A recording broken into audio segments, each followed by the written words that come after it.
ये वास्तव में अवरुद्ध था। इस क्षण सभी की आंखें चौड़ी हो गईं और वे कांप उठे। कमल संप्रदाय के महापुरुष ने जरा भी संकोच नहीं किया, जादुई तलवार हाथ में थामे उनकी शक्ति चरम पर पहुंच गई। पिछली तलवार ने अनगिनत लोगों को हताश कर दिया था, फिर भी वे केशव का कुछ नहीं बिगाड़ सके। यद्यपि केशव को पीछे हटने के लिए मजबूर किया गया था, वह केवल पीछे हटने के लिए मजबूर था और उसे थोड़ी सी भी चोट नहीं पहुंचा सका। हर कोई देख सकता था कि इस हमले में केशव को कोई चोट नहीं आई थी। जब दोनों लड़े तो केशव को कोई नुकसान नहीं हुआ, बल्कि उसका पलड़ा भारी रहा। आखिरकार हर कोई जानता है कि केशव हर पहलू में कमल संप्रदाय के ग्रैंड एल्डर से कमजोर है। मैं देखना चाहता हूं कि तुम कितनी तलवारों को रोक सकते हो। कमल संप्रदाय के सबसे बड़े बुजुर्ग के चेहरे पर एक बदसूरत भाव था, लेकिन उसे इसकी परवाह नहीं थी। वह अभी भी ऊपरी हाथ में था। उसके शरीर में राक्षसी ऊर्जा और भी प्रबल और शक्तिशाली हो गई। उसने एक और चौंकाने वाली तलवार सीधे केशव पर घुमाई। राक्षसी ऊर्जा प्रचंड थी और तलवार की ऊर्जा ठंडी और शक्तिशाली थी। तलवार के एक ही वार से उसके आसपास की दुनिया अस्त व्यस्त और छिद्रों से भर गई। ये दृश्य चौंकाने वाला है। फक फक करना, ये देखकर केशव जरा भी नहीं डरा और हमला करता रहा। चाहे वह कोई भी चाल चले, वह एक ही तलवार से सबको तोड़ सकता था। अब इसे खत्म करने का समय आ गया है। झंकार, अरोड़ा तलवार को केशव के शब्दों का एहसास हो गया और उसने एक मजबूत लड़ाई की भावना जारी की।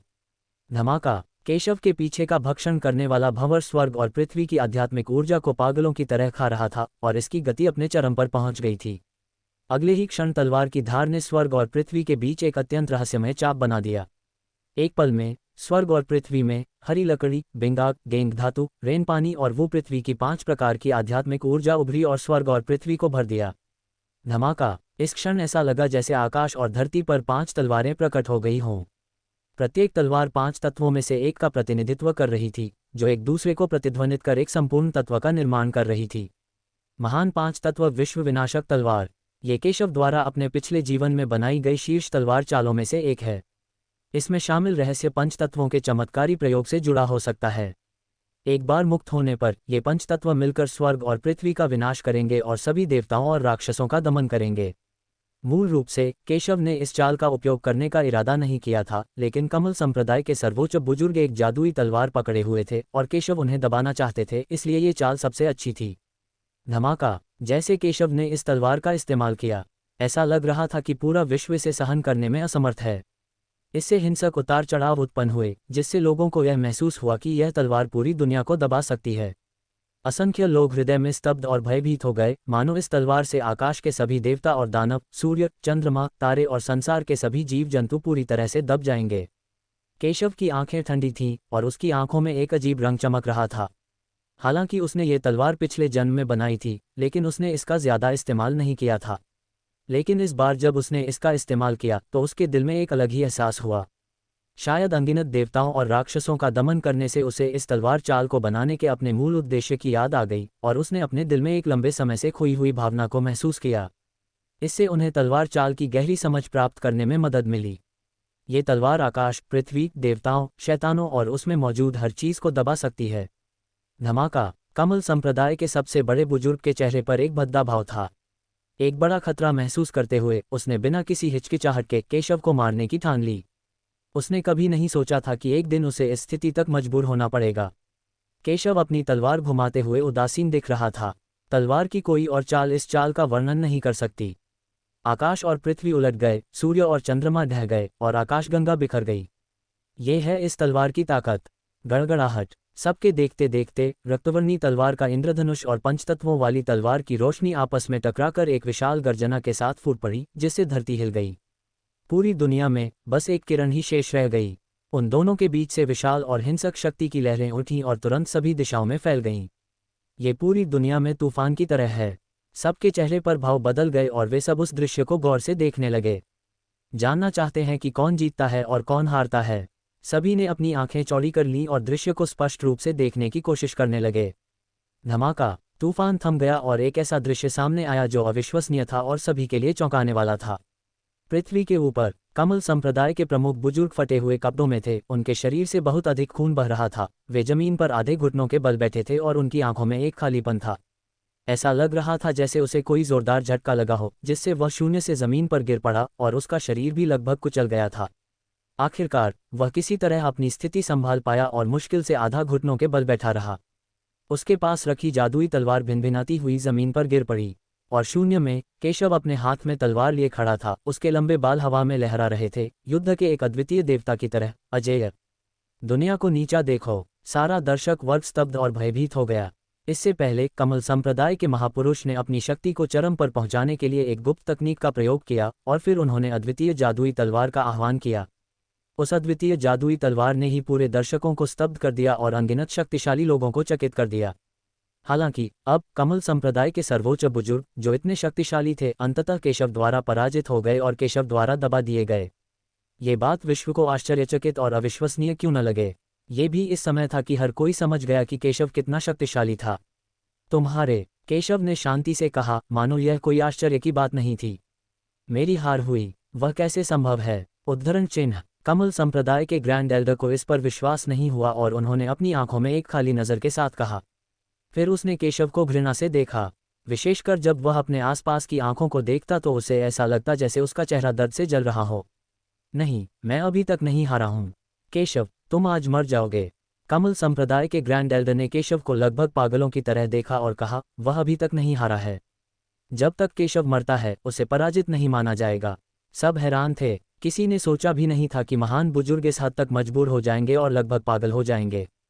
हाँ, तुम मुझे ऐसे ही मारना चाहते हो, केशव ने व्यंग्यात्मक ढंग से कहा। यह सच है कि मैं तुम्हें नहीं मार सकता, लेकिन किसने कहा कि मैं अकेला हूं? केशव, यह मत सोचो कि सिर्फ इसलिए कि तुमने मुझे हरा दिया, मामला खत्म हो गया।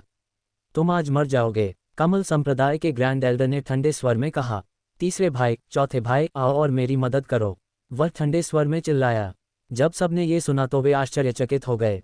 हालांकि सत्यपथ संप्रदाय के ग्रैंड एल्डर और अन्य लोगों के भाव काफी बदल गए, मानो वे समझ गए हों कि उसका क्या मतलब था। मैंने दूर से दो आकृतियों को दौड़ते हुए आते देखा। दूसरे भाई, मुझे उम्मीद नहीं थी कि एक जूनियर आपको इतनी बुरी तरह से परेशान करेगा। सौभाग्य से बड़े भाई ने हमें आकर इसकी जांच करने के लिए कहा, अन्यथा दूसरे भाई आप आज मर चुके होते। दो उपहासपूर्ण आवाजें सुनाई दी और शीघ्र ही दो आकृतियां सबके सामने प्रकट हुईं। वहां दो बूढ़े व्यक्ति भी थे जिनकी आभा असाधारण थी और उन्होंने कमल संप्रदाय के कपड़े पहने हुए थे। इस बच्चे को इतना खास किसने बनाया? अगर तुम में क्षमता है तो जाओ और देखो कि क्या तुम उसे हरा सकते हो। उनकी बातें सुनकर कमल संप्रदाय के प्रमुख के चेहरे पर बहुत ही भद्दा भाव आया और उन्होंने पलटकर कहा। बाकी दो ने सुना तो कुछ नहीं कहा। उन्हें स्वाभाविक रूप से समझ आ गया कि दूसरा सर्वोच्च बुजुर्ग भी उनका मुकाबला नहीं कर सकता। अगर वे मैदान में उतरे तो नतीजा निश्चित रूप से अच्छा नहीं होगा। हालांकि एक बार जब वे प्रकट हुए तो उनके लिए अकेले केशव से लड़ना स्वाभाविक रूप से असंभव था। वे सब लालच भरी नजरों से केशव को देख रहे थे। अपनी दृष्टि से वे स्वाभाविक रूप से देख सकते थे कि केशव सरल नहीं था, वरना द्वितीय सर्वोच्च बुजुर्ग केशव से पराजित न होता। सौभाग्यवश उन्होंने महापुरुष की बात सुन ली थी और समय पर पहुंच गए। वे कमल संप्रदाय के तीसरे और चौथे ग्रैंड एल्डर हैं। मुझे उम्मीद नहीं थी कि कमल संप्रदाय दो और लोगों को भेजेगा। धत्तेरी की। इस समय कई अन्य प्रमुख संप्रदायों के सर्वोच्च बुजुर्गों के चेहरे थोड़े बदल गए और उनके भाव अलग थे। कमल संप्रदाय ने यहाँ दो और सर्वोच्च बुजुर्गों को भेजा। इस तरह जब केशव और अन्य मर जाते हैं तो उन पर मौजूद रहस्य निश्चित रूप से कमल संप्रदाय के होंगे और फिर सत्यपथ संप्रदाय के अधिकांश खजाने और नींव भी कमल संप्रदाय के होंगे। बेटे, तुम सच में सीधे साधे नहीं हो। तुमने मुझे हरा दिया, लेकिन आज हम तीनों भाई मिल गए हैं। तुम हमारे विरोधी नहीं हो सकते। कमल संप्रदाय के मुखिया के चेहरे पर एक अजीब सी भद्दी मुस्कान थी। आखिरकार ये बहुत शर्मनाक था कि उसने पहले अकेले केशव के खिलाफ कार्रवाई की थी और आखिरकार वो केशव से हार गया था। अब तीनों शक्तिशाली लोग सिर्फ केशव से निपटने के लिए एक हो गए थे। अगर यह बात बाहर आ गई तो वे दुनिया भर में हंसी का पात्र बन जाएंगे। लेकिन आज मजाक बन जाना मारे जाने से बेहतर है। वह इस शर्म को धो डालना चाहता है। सेना में शामिल हो। मैंने कभी नहीं सोचा था कि तीन बड़े बुजुर्ग एक जूनियर से निपटने के लिए सेना में शामिल हो जाएंगे और वे सेना में भी शामिल हो जाएंगे। कमल संप्रदाय के दूसरे सबसे बड़े बुजुर्ग भी केशव का मुकाबला नहीं कर सकते। अगर वे केशव को मारना चाहते हैं तो वे सेना में शामिल हुए बिना ऐसा कैसे कर सकते हैं? कई ताकतवर लोग ये कहने से खुद को नहीं रोक पाए। कई लोग तो ये भी सोचते हैं कि वे बेशर्म हैं। सेना में शामिल हो तो क्या हुआ अगर आप सिर्फ सेना में शामिल हो जाएं? यदि तीन या अधिक शक्तिशाली व्यक्ति भी एक साथ आ जाएं तो भी वे मेरा मुकाबला नहीं कर पाएंगे। ये देखकर केशव आश्चर्यचकित नहीं हुआ और तिरस्कार के साथ बोला, आखिरकार वह पहले ही इन शक्तिशाली लोगों की बेशर्मी का अनुभव कर चुका था। इससे पहले कमल संप्रदाय के नेता का उससे कोई मुकाबला नहीं था, इसलिए वह चाहता था कि कमल संप्रदाय के नेता और अन्य लोग उससे निपटने के लिए सेना में शामिल हों। अब तो बस लक्ष्य परिवर्तन की बात है। इस दृश्य को देखकर उसे कोई आश्चर्य नहीं हुआ। आखिरकार अगर कमल संप्रदाय के तीसरे और चौथे महापुरुष न भी होते तो भी कई अन्य संप्रदायों के महापुरुष तो होते ही। उससे निपटने के लिए वे जरूर एकजुट होने का चुनाव करते। केशव, तुम वास्तव में कमजोर नहीं हो, लेकिन हम तीनों का सामना करते हुए तुम हमारे प्रतिद्वंद्वी नहीं हो सकते। कमल संप्रदाय के प्रमुख बुजुर्ग ने दांत पीसते हुए कहा कि वह इस शर्म को धोने के लिए दृढ़ संकल्पित हैं। उसने 3 सर्वोच्च बुजुर्गों के साथ मिलकर हमला किया, केशव को भागने का कोई मौका नहीं दिया और एक शक्तिशाली हत्या की चाल शुरू की। केशव बिल्कुल भी पीछे नहीं हटा और फिर भी 3 शक्तिशाली पुरुषों के सामने जोरदार हमला किया। अदालत में मौत। ये देखकर कि केशव उन तीनों के सामने पीछे नहीं हटा, तीनों शक्तिशाली पुरुषों ने ठंडे स्वर में कहा। उसने एक के बाद एक मारक चालें चलीं। वे पहले भी केशव की प्रबल शक्ति देख चुके थे। अगर वे तीनों एकजुट होकर भी केशव को नहीं हरा पाए तो वे दुनिया के लिए शर्म की बात और एक बड़ा मजाक बन जाएंगे। स्वाभाविक रूप से वे ऐसा नहीं होने देंगे। धमाका। शक्तिशाली हत्या की चाल ने एक भयानक जानलेवा इरादा जारी किया जो आकाश को ढक रहा था और केशव को पूरी तरह से मारने वाला था। केशव बिल्कुल भी पीछे नहीं हटा। उसने बिना किसी हिचकिचाहट के अपनी शक्तिशाली तलवार का इस्तेमाल किया और तीनों लोगों के खिलाफ लड़ते हुए उसकी गति बेहद तेज थी। यद्यपि वे तीनों काफी सक्षम थे, फिर भी वह बिल्कुल भी नहीं डरा। आखिरकार पिछले जीवन में जिन शत्रुओं का उसने सामना किया था वे उनसे कहीं अधिक शक्तिशाली थे, इसलिए स्वाभाविक रूप से वह 3 सांसारिक राक्षसों की संयुक्त शक्तियों को गंभीरता से नहीं लेगा। सब लोग हैरान थे। उन्हें उम्मीद नहीं थी कि केशव वाकई 3 ताकतवर आदमियों से लड़ेगा। अत्यंत शक्तिशाली। केशव की ताकत उनकी उम्मीदों से कहीं अधिक थी। केशव के पीछे का भयावह भंवर पागलपन की हद तक आध्यात्मिक ऊर्जा को निगल रहा था, लगातार उसकी ताकत को बहाल कर रहा था और उसे 3 शक्तिशाली पुरुषों के साथ प्रतिस्पर्धा करने की अनुमति दे रहा था। केशव ने अकेले 3 लोगों से युद्ध किया। युद्ध इतना भयंकर था कि आकाश में अंधेरा छा गया, सूरज और चांद की रोशनी चली गई। ऐसा लग रहा था मानो पूरा आकाश फट जाएगा। मैं पूरी तरह से आश्वस्त हूँ। अगर केशव 3 शक्तिशाली पुरुषों को हरा भी दे तो भी यह कोई आश्चर्य की बात नहीं होगी। केशव मथुरा का सच्चा शीर्ष प्रतिभाशाली व्यक्ति है। काश मुझ में उसकी आधी भी ताकत होती। यदि केशव जीवित रह सके तो मथुरा का रूपांतरण हो जाएगा। अनगिनत ताकतवर लोग इस पर चर्चा कर रहे थे। इससे पहले किसी ने कभी सोचा भी नहीं था कि एक जूनियर 3 शीर्ष स्तरीय ताकतवर लोगों से लड़ सकता है और बिल्कुल भी कमतर नहीं होगा। शुरू में सबकी नज़रों में केशव का मरना तय था और उसके पास प्रतिरोध करने का कोई मौका नहीं था। हालांकि केशव ने उन्हें तथ्यों के साथ बताया कि अन्य लोग ऐसा नहीं कर सकते, लेकिन वह कर सकता है। 3 शक्तिशाली पुरुषों की घेराबंदी का सामना करते हुए हालांकि केशव नुकसान में था, उसके पास आगे बढ़ने और पीछे हटने के लिए पर्याप्त जगह थी और दूसरा पक्ष उन्हें लंबे समय तक हराने में असमर्थ था। अरे, ये बच्चा कैसा राक्षस है! कमल संप्रदाय के तीसरे सर्वोच्च बुजुर्ग ने कुछ चौंकते हुए कहा। उन्होंने केशव और दूसरे सर्वोच्च बुजुर्ग के बीच लड़ाई देखी थी। हालांकि उन्हें पता था कि केशव कोई साधारण व्यक्ति नहीं है, फिर भी उन्हें लगा कि उन दोनों के साथ वे केशव से आसानी से निपट लेंगे। हालांकि उन्हें उम्मीद नहीं थी कि वे फिर भी केशव को हरा नहीं पाएंगे। अब और पीछे मत हटो, कमल संप्रदाय के दूसरे सर्वोच्च बुजुर्ग ने ठंडे स्वर में ये कहा। पल भर में बाकी 2 सर्वोच्च बुजुर्गों ने एक साथ अपने तुरुप के पत्ते चलाए और केशव पर अपने घातक प्रहारों से हमला कर दिया। उनकी नींव कमल संप्रदाय के दूसरे सर्वोच्च बुजुर्ग से कमजोर नहीं है। 3 शक्तिशाली पुरुषों के शक्तिशाली हमले का सामना करते हुए केशव अंततः हार जाता है और धीरे धीरे नुकसान में चला जाता है। धमाका। एक पल में केशव का हमला ध्वस्त हो गया और बाकी 2 हमले सीधे फट गए और दूर स्थित एक विशाल पर्वत से टकराकर जोरदार प्रहार किया। गड़गड़ाहट हुई, धरती हिल गई, विशाल पर्वत जोर से हिल रहा था और पर्वत से प्रकाश की एक किरण फूट पड़ी जिसने सीधे पर्वत को विस्फोटित कर दिया। एक भयानक तूफान आया जो आसमान तक उठ गया। आसमान धूल से भरा हुआ था, मानो रेत का तूफान हो। जब तूफान थमा तो 1000 फुट ऊंचा पहाड़ पूरी तरह से गायब हो गया और उल्कापिंड के आकार का एक विशाल गड्ढा दिखाई दिया। इसका क्षेत्रफल इतना बड़ा था कि वह 10,000 की आबादी वाले एक छोटे से शहर के बराबर था।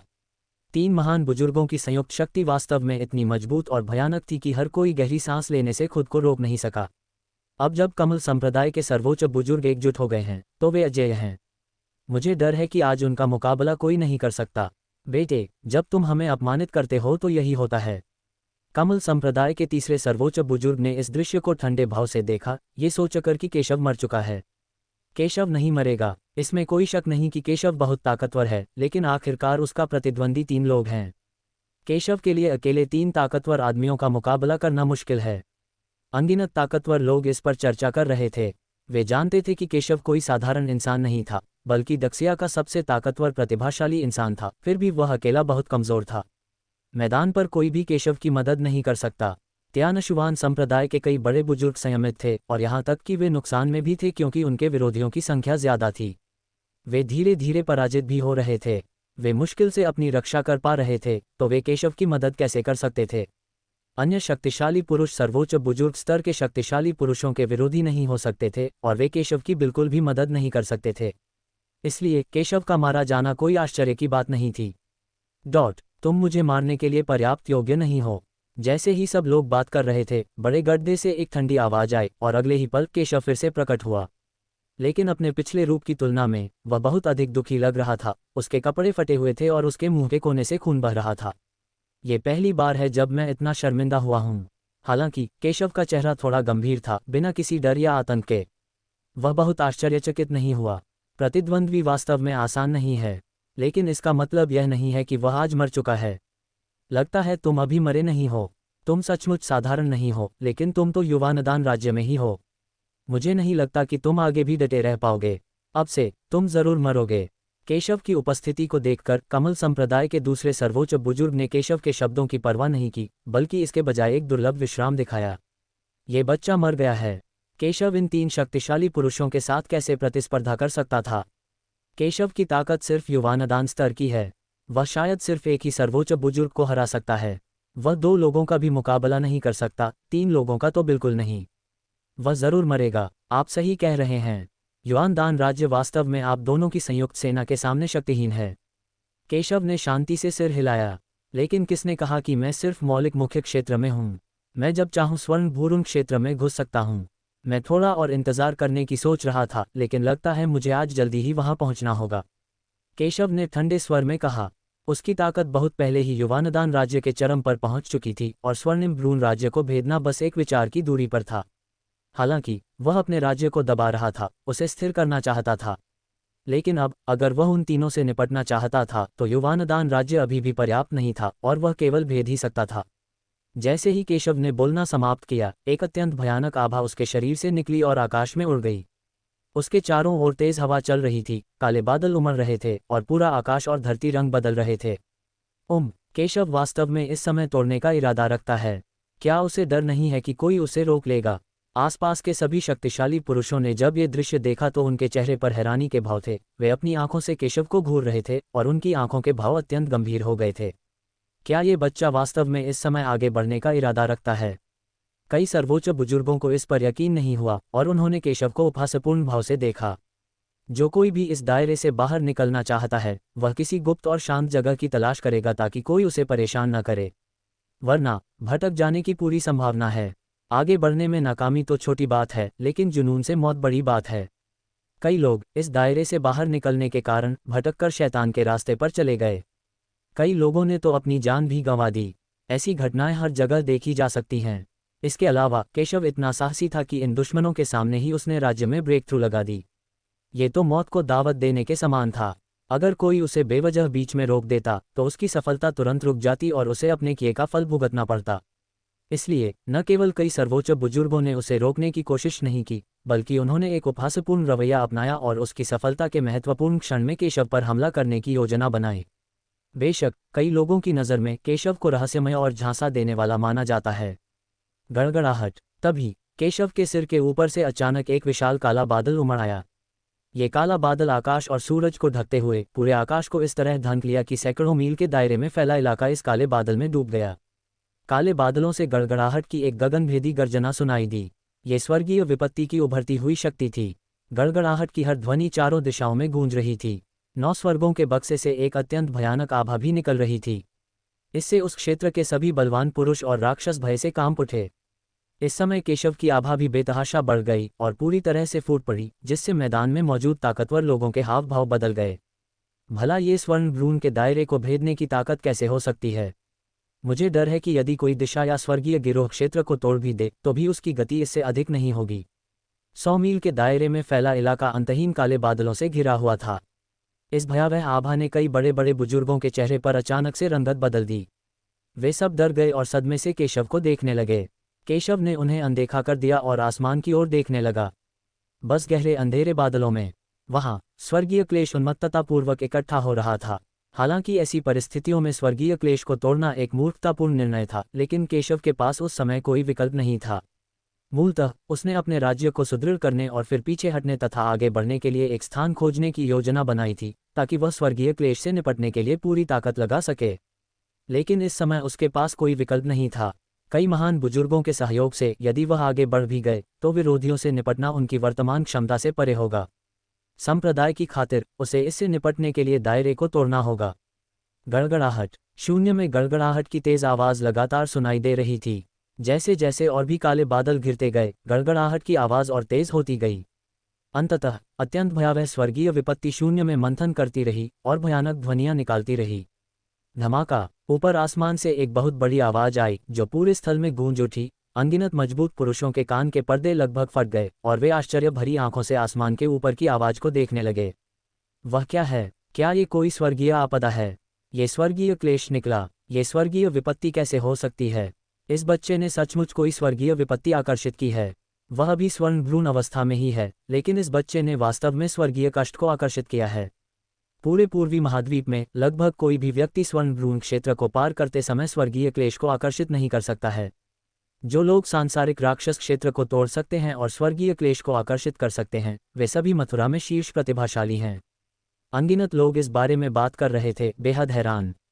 उन्होंने पहले कभी किसी को किसी दिव्य विपत्ति का सामना करते हुए नहीं देखा था जब उन्होंने कोई सफलता हासिल की हो। जब वे दायरे को तोड़कर स्वर्ग और पृथ्वी में परिवर्तन ला सकते हैं तो वे सर्वोच्च स्तर के प्रतिभाशाली होते हैं। हालांकि जब केशव क्लेश से गुजर रहा था तो उसने वास्तव में एक स्वर्गीय क्लेश को आकर्षित किया और इस स्वर्गीय क्लेश का पैमाना बहुत ही भयानक था। हर कोई समझता है कि स्वर्गीय क्लेश का पैमाना क्लेश की प्रतिभा से तय होता है। प्रतिभा जितनी मजबूत होगी, स्वर्गीय क्लेश उतना ही भयानक होगा। वे शायद ही कल्पना कर सकते हैं कि केशव की प्रतिभा कितनी मजबूत है। आखिरकार उन्हें समझ आ गया कि केशव कितना प्रतिभाशाली था। कोई आश्चर्य नहीं कि वह युवानदान राज्य में सर्वोच्च बुजुर्ग के खिलाफ लड़कर भी अपराजित रह सका। यह कोई आश्चर्य की बात नहीं थी कि वे प्रतिभाशाली और शक्तिशाली पुरुष केशव के हाथों मारे गए। कई महान सर्वोच्च बुजुर्गों की नज़रें बदल गईं और उन्होंने केशव की ओर देखा। ये बच्चा स्वर्गीय क्लेश के आगमन से बिल्कुल भी आश्चर्यचकित नहीं लग रहा था। दूसरे शब्दों में, क्या उसने पहले भी स्वर्गीय क्लेश का अनुभव किया था? उन्हें ऐसा लग रहा था जैसे उन्होंने दक्षिया में अचानक और अकथनीय स्वर्गीय आपदा के बारे में सोचा हो, जो सत्यपथ संप्रदाय की ओर से आ रही थी। उस समय वे थोड़े चौंके और सोचा कि यह सत्यपथ संप्रदाय के लोगों द्वारा स्वर्गीय गिरोह क्षेत्र में सफलता के कारण आई स्वर्गीय आपदा है। हालांकि कोई खबर लीक नहीं हुई और सत्यपथ संप्रदाय के पास कोई स्वर्गीय गिरोह शक्ति केंद्र नहीं था, इसलिए उन्होंने अपना संदेह त्याग दिया और सोचा कि शायद यह अन्य राक्षसों की सफलता के कारण आई स्वर्गीय आपदा थी। हालांकि अब उन्हें समझ में आया कि स्वर्गीय आपदा केशव के कारण थी, किसी और के कारण नहीं। इस बच्चे को रहने की अनुमति नहीं दी जानी चाहिए। प्रमुख संप्रदायों के सभी सर्वोच्च बुजुर्गों ने केशव को देखा और उनकी आंखों में बहुत ईर्ष्या भी थी। ये बच्चा बहुत प्रतिभाशाली है। वे सभी केशव को कम मानते थे। शुरू में उन्होंने सोचा था कि केशव का कोई वंश नहीं है और मौलिक मुख्य क्षेत्र में प्रवेश करना ही उसकी सीमा है। हालांकि उन्हें यह उम्मीद नहीं थी कि वंश के बिना भी केशव की प्रतिभा उनके परिचित प्रतिभाशाली लोगों से अनगिनत गुना ज्यादा मजबूत थी। एक प्रतिभाशाली व्यक्ति के लिए यह इतना सरल कैसे हो सकता है जो युवानदान और स्वर्णिम भ्रूण क्षेत्रों को तोड़कर भी स्वर्गीय क्लेश ला सकता है? केवल वे लोग जिनकी प्रतिभा स्वर्ग और पृथ्वी द्वारा सहन नहीं की जाती, जब वे आगे बढ़ते हैं तो स्वर्गीय आपदा का सामना करेंगे। यदि ऐसा कोई व्यक्ति प्रकट होता है तो जब तक वह युवावस्था में नहीं मरता, उसकी उपलब्धियां पूरे महाद्वीप को हिला देने के लिए पर्याप्त होंगी। ये भविष्य का एक उच्च स्तरीय शक्तिशाली व्यक्ति है। केशव की प्रतिभा उन्हें बेहद ईर्ष्यालु बनाती है। आखिरकार वे सभी जानते हैं कि किसी व्यक्ति की प्रतिभा जितनी प्रबल होगी, उसका भविष्य उतना ही भयावह होगा और स्वर्गीय गिरोह क्षेत्र और अन्य क्षेत्रों को भेदने में उसकी सफलता की संभावना उतनी ही अधिक होगी। वह उन लोगों की तरह नहीं होगा जो स्वर्गीय गिरोह क्षेत्र को भेदने में असमर्थ रहे हैं और दिशा क्षेत्र में फंसे हुए हैं। इसके अलावा उनके दुश्मन के रूप में केशव त्यानशुवान संप्रदाय के कई सर्वोच्च बुजुर्गों से भी ज्यादा महत्वपूर्ण है। उन्होंने त्यानशुवान संप्रदाय के सर्वोच्च बुजुर्गों पर हमला करना लगभग छोड़ ही दिया था और इसके बजाय केशव को घूरते रहे, उससे निपटने के लिए तैयार। क्या केशव आज स्वर्गीय क्लेश को तोड़ सकता है? ये दृश्य देखकर सभी के मन में एक ही विचार उभरा, केशव जितना अधिक शक्तिशाली होगा उतनी ही कम संभावना होगी कि प्रमुख संप्रदायों के सर्वोच्च बुजुर्ग केशव को सफलतापूर्वक आगे बढ़ने की अनुमति देंगे। इसके अलावा केशव द्वारा लाया गया स्वर्गीय क्लेश सरल नहीं था और उसकी सफलता की कठिनाई असीम रूप से बढ़ गई थी। उन्होंने दूसरों को क्लेश सहते नहीं देखा था, लेकिन उन्होंने सुना था कि क्लेश सहने के लिए पूरी तरह तैयार रहना चाहिए और बिल्कुल भी लापरवाह नहीं होना चाहिए। लेकिन केशव बिल्कुल तैयार नहीं था, और दूसरी बात, उसका सामना एक शक्तिशाली दुश्मन से था। दुश्मन उसे आसानी से कैसे तोड़ सकता था? क्या वह सफलतापूर्वक क्लेश पर विजय पा सकेगा? यह विचार लगभग हर किसी के मन में आता है। जाकिर और उसके आदमियों ने हमला छोड़ दिया और सभी ने कुछ देर के लिए राहत की सांस ली। अगले ही पल उन्हें जरा भी चैन नहीं मिला, लेकिन जल्दी ही अपनी ताकत वापस पा ली। उनकी नज़रें केशव पर टिकी थीं और वे एक दूसरे को एक साथ देख रहे थे। वे समझ गए कि कई प्रमुख संप्रदायों के सर्वोच्च बुजुर्गों का सबसे बड़ा लक्ष्य अब उनसे बदलकर केशव हो गया था। लेकिन वे केशव को आगे बढ़ने से कभी नहीं रोकेंगे। भले ही इसके लिए आज अपनी जान जोखिम में डालनी पड़े, वे केशव को आगे बढ़ने देंगे। केशव सत्यपथ संप्रदाय के भविष्य का प्रतिनिधित्व करता है, वह मर नहीं सकता। वे हर कीमत पर केशव की मदद करेंगे। हालांकि केशव शांत दिख रहा था और उसे बाहरी दुनिया के विचारों की परवाह नहीं थी। उसके लिए स्वर्गीय क्लेश वास्तव में कोई खतरा नहीं है। आखिर उसके पिछले जन्म में क्लेश को पार करना पानी पीने जितना आसान था। बाद के समय में एक छोटे से क्षेत्र को पार करने पर भी स्वर्गीय क्लेश आ जाता था, या शुद्धिकरण की गोलियां भी स्वर्गीय क्लेश लाती थीं। स्वाभाविक रूप से उसे कोई चिंता नहीं थी। हालांकि कई सर्वोच्च प्राचीन इस समय उसकी सफलता में बाधा डालना चाहते थे, लेकिन उन्होंने पास आने की हिम्मत नहीं की। आखिरकार वे बिना किसी कारण के स्वर्गीय क्लेश का निशाना नहीं बनना चाहते थे। इस समय शायद वे सभी आशा करते हैं कि स्वर्गीय क्लेश राक्षस केशव से छुटकारा दिला सके, ताकि उन्हें कम परेशानी हो सके। धमाका! स्वर्गीय विपत्ति एकत्रित हुई और शून्य में फैले काले बादलों ने एक भयंकर विस्फोट और एक भयंकर गर्जना की। इस दहाड़ की आवाज मात्र से ही कई बलवान पुरुष चौंक गए और उन्हें थोड़ा डर लगा। मैं आती हूँ। केशव ने स्वर्गीय क्लेश को शांति से देखा, उसकी अभिव्यक्ति हमेशा की तरह थी। यदि कोई और होता तो भले ही उसके पास भयानक प्रतिभा होती, वह ऐसी प्राकृतिक आपदा का सामना करते समय शायद भयभीत हो जाता। लेकिन केशव बहुत शांत था और उसे स्वर्गीय आपदा का कोई डर नहीं था। यद्यपि वह जानता था कि यह स्वर्गीय क्लेश सरल नहीं था, फिर भी एक साधक के रूप में, यदि उसमें स्वर्गीय क्लेश का सामना करने का साहस भी नहीं था, तो वह कैसे आगे बढ़ सकता था और इस क्षेत्र को तोड़कर सबसे मजबूत बन सकता था। धमाका! स्वर्गीय क्लेश टूटकर नीचे आ गिरा, आकाश ढह गया और पृथ्वी फट गई। यह अत्यंत भयानक था, सर्वोच्च बुजुर्ग के हमले से भी अधिक शक्तिशाली। ये भयानक शक्ति के साथ बाहर निकला। चाहे वह कोई भी हो, वे स्वर्गीय क्लेश की भयावहता को महसूस कर सकते थे और उनके चेहरे अत्यंत गंभीर हो गए थे। हालांकि वे क्लेश से नहीं गुजरे, लेकिन वे ये भी जानते थे कि क्लेश से सफलतापूर्वक गुजरने की संभावना बहुत कम थी। मुझे आश्चर्य है कि क्या केशव आज क्लेश से सफलतापूर्वक गुजर पाएगा। संकट शुरू हो गया है। हर कोई केशव को देख रहा था, ये जानते हुए कि अगर केशव आज क्लेश पर सफलतापूर्वक काबू पा सकता है तो दुनिया को एक और शीर्ष प्रतिभा मिलेगी। लेकिन इसकी संभावना लगभग नगण्य है। स्वर्गीय क्लेश की तो बात ही छोड़िए, कई महान बुजुर्ग भी केशव को क्लेश पर सफलतापूर्वक विजय पाने में मदद नहीं कर पाएंगे। दूसरे शब्दों में, आज केशव के क्लेश से सफलतापूर्वक बच निकलने की संभावना लगभग शून्य है। धमाका! स्वर्गीय आपदा ने केशव को मार डाला, एक बहरा कर देने वाली गर्जना और एक शक्तिशाली शक्ति के साथ जिसने लोगों के दिलों को हिला दिया। इस परिमाण की आपदा मुझे इसे रोकने की योग्यता भी नहीं देती। केशव ने स्वर्गीय आपदा को आते देखा, उसकी आंखें शांत और संयमित थीं, वह जमीन पर खड़ा था, प्रतिरोध करने में भी उसकी रुचि नहीं थी। क्या यह आदमी अपनी मौत की तलाश में है? केशव को पहली बार कष्ट सहते देखकर कई ताकतवर लोग स्तब्ध रह गए। वे कष्ट सहने के एहसास से ही डर गए थे। दूसरी ओर केशव को इसकी जरा भी परवाह नहीं थी और न ही उसने उसे रोकने का इरादा किया। क्या इस आदमी ने इसलिए हार मान ली क्योंकि उसे पता था कि उसे हारना ही है? त्यानशुवान संप्रदाय के कुछ ही शक्तिशाली लोग ये देखकर ज्यादा हैरान नहीं हुए। आखिरकार उन्होंने केशव को पहले भी अपनी आंखों से कष्ट सहते देखा था। हालांकि उन्हें उम्मीद नहीं थी कि केशव स्वर्ण भ्रूण लोक में रहते हुए भी कष्टों को अपने शरीर पर हावी होने देगा। उन्हें अंततः समझ में आ गया कि केशव की ताकत इतनी भयानक क्यों थी। यदि आप इस तरह से लड़ने का साहस करते हैं तो आप शीर्ष स्तर की ताकत कैसे हासिल नहीं कर सकते। अनगिनत भयावह आवाज़ों के बीच उन्होंने एक भयानक स्वर्गीय आपदा को बिना किसी रुकावट के पागलों की तरह उतरते और केशव के शरीर पर प्रहार करते देखा। ये भयानक हमला किसी शक्तिशाली सांसारिक दानव के पूर्ण शक्तिशाली हमले से कमज़ोर नहीं है। टकराना! इस प्रहार ने केशव के शरीर पर धरती हिला देने वाली शक्ति से सीधा प्रहार किया। इससे उत्पन्न भयानक शक्ति ने कई शक्तिशाली सांसारिक दुष्ट योद्धाओं को यह एहसास करा दिया कि वे इस प्रहार का सामना नहीं कर सकते। सब समझ गए कि अगर वे इस विपत्ति को झेलते रहे तो उनकी मौत निश्चित है। कोई आश्चर्य नहीं कि जब वे आगे बढ़े तो विपत्ति आई ही नहीं। उनके और केशव के बीच प्रतिभा में भारी अंतर के अलावा उनमें उस साहस का भी अभाव है जो केशव के पास है। हर कोई केशव की दिशा में देख रहा था, ये जानना चाहता था कि क्या केशव मर गया है, लेकिन हर कोई ये देखकर हैरान था कि केशव अभी भी वहां खड़ा था और उसके शरीर पर एक हल्की सुनहरी गड़गड़ाहट भी हो रही थी। केशव ने अचानक अपना सिर उठाया। सीधे आसमान की ओर देखो। फक फक करना। एक ठंडी खर्राट के साथ उसके शरीर की सतह पर मौजूद सारी वज्र शक्ति पूरी तरह से बिखर गई और यहाँ तक कि इस समय केशव की हड्डियां भी चटक रही थीं और फट रही थीं। खुश, केशव बोला, और इस दृश्य ने कई दर्शकों को भी दंग कर दिया। वह वास्तव में स्वर्गीय क्लेश से बच गया था। कोई नुकसान नहीं। ये बच्चा तो अजीब है।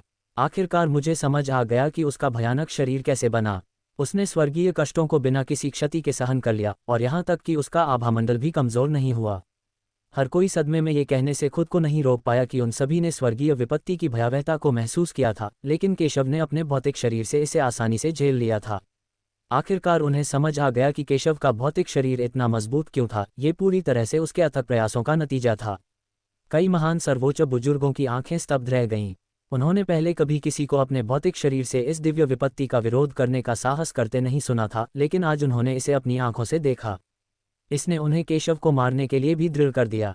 स्वर्गीय विपत्ति भी केशव को जरा भी नुकसान नहीं पहुंचा सकी। अगर केशव आगे निकल गया और भी भयानक हो गया तो दक्षिया में उसका मुकाबला कौन करेगा। ये तो अनेक स्वर्गीय क्लेशों में से पहला है। हर बार जब कोई नया क्लेश आएगा तो उसकी शक्ति और भी भयावह होती जाएगी। तब तक केशव के पास केवल एक ही रास्ता बचेगा, मृत्यु। कमल संप्रदाय के ग्रैंड एल्डर ने यह ठंडे स्वर में कहा, लेकिन उनकी आंखों में अभी भी आश्चर्य था। ये सही है, ये बच्चा अंत में निश्चित रूप से मर जाएगा। इस स्वर्गीय क्लेश की शक्ति पहले से ही सांसारिक पिशाच क्षेत्र के बराबर है। अगला स्वर्गीय क्लेश निश्चित रूप से और भी अधिक भयानक होगा। मैं बस ये देखना चाहता हूं कि वह कितने स्वर्गीय क्लेशों का सामना कर सकता है।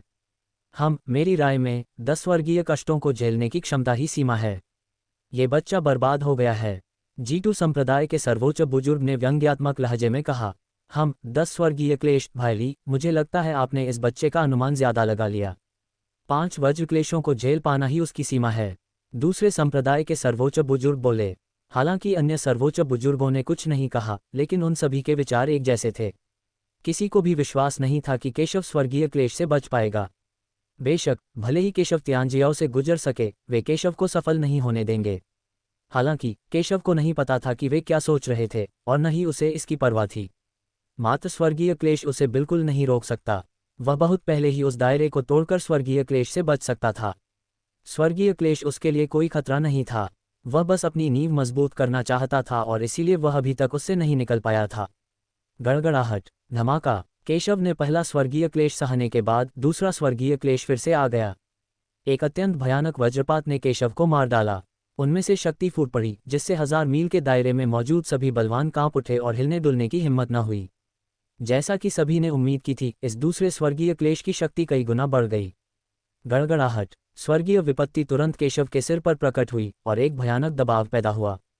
हालांकि केशव का कोई भी कदम उठाने का कोई इरादा नहीं था। हालांकि यह स्वर्गीय विपत्ति पहले वाले से कहीं ज्यादा गंभीर थी और उसके लिए कुछ खतरा भी पैदा कर रही थी। निचले लोक में साधना के संसाधन स्वर्गीय लोक की तुलना में बहुत कमतर हैं, इसलिए स्वाभाविक रूप से वह अपनी शक्ति में सुधार करने का कोई भी अवसर नहीं छोड़ेगा। केशव अपने पिछले जीवन के अनुभव और कौशल पर निर्भर था और उसकी साधना की गति पहले से ही काफी तेज थी। हालांकि वह समझता था कि दुनिया में अनगिनत प्रतिभाशाली लोग हैं। अगर वह कड़ी मेहनत नहीं करेगा तो वह उनसे आगे कैसे निकल पाएगा। और कुछ नहीं, बस मौजूदा हालात पर गौर कीजिए। कुछ बड़े बुजुर्गों का एकजुट होना भी केशव के लिए मौत का खतरा बन सकता है। स्वाभाविक रूप से केशव अपनी ताकत बढ़ाने का कोई भी मौका नहीं छोड़ेगा। अतः जब दूसरे स्वर्गीय क्लेश का सामना करना पड़ा, तब भी उसने अपने भौतिक शरीर से उसका प्रतिरोध किया और अपने शरीर को संयमित करने के लिए इसका प्रयोग किया। इस आदमी ने वास्तव में प्रतिरोध करने के लिए अपने शरीर का इस्तेमाल किया। क्या पागल आदमी है। कई लोगों ने केशव की उपस्थिति देखी और मदद नहीं कर सके, लेकिन कह सके। हालांकि ज्यादा लोग समझते हैं कि केशव बिल्कुल भी पागल नहीं है। अक्सर प्रतिभा और पागलपन के बीच एक महीन सी रेखा होती है। सबकी निगाहों के सामने दूसरा स्वर्गीय क्लेश बिना किसी बाधा के केशव पर टूट पड़ा। धमाका, भयानक शक्ति फूट पड़ी और केशव की जगह पर एक विशाल और असीम गड्ढा भी बन गया। गड्ढा पूरी तरह से काला हो गया था और उसमें घास तक नहीं उग रही थी। ये भयानक शक्ति इतनी प्रबल थी कि अनगिनत बलवान लोग इसे देखकर ही महसूस कर सकते थे। हालांकि इस गड्ढे में एक शरीर अभी भी खड़ा था। केशव की त्वचा काली पड़ गई थी, लेकिन उसे कोई चोट नहीं आई थी। केशव ने अपने शरीर का इस्तेमाल करके फिर से दूसरे स्वर्गीय संकट का सामना किया। क्लेश पर विजय पाने का ये तरीका पहले कभी किसी ने नहीं सुना था। इससे उनके सिर में सिहरन पैदा हो गई। यह आदमी तो सचमुच एक राक्षस था।